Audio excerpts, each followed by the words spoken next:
ငွေကိုချွေတာသုံးရမယ်အိမ်နဲ့ဝေးနေရတာဒီငွေကြောင့်ပါဒီနေ့လေကိုပြန်ပြောဖြစ်တယ်ငွေကိုချွေတာသုံးမှဖြစ်မယ်ဆိုတာလေတကယ်တော့ကျမတို့တယောက်တည်းဖြစ်တယ်လို့စားရတာအရသာရှိတာထက်ဘိုင်းဝါတာကိုပဲရွေးရတာ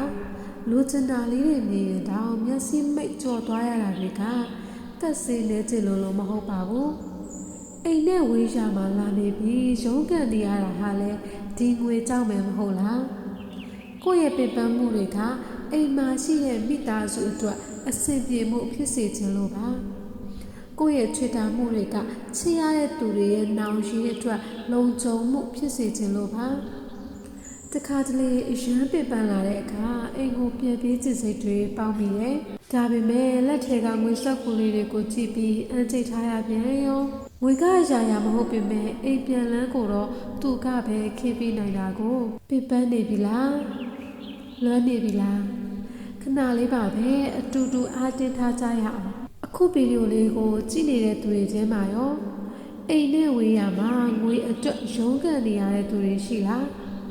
ဘယ်နှစ်လောက်ရှိပြီလဲဆိုတာမှတ်ခဲ့ပေးပါဦးအားလုံးအတူတူအားပေးကြရအောင်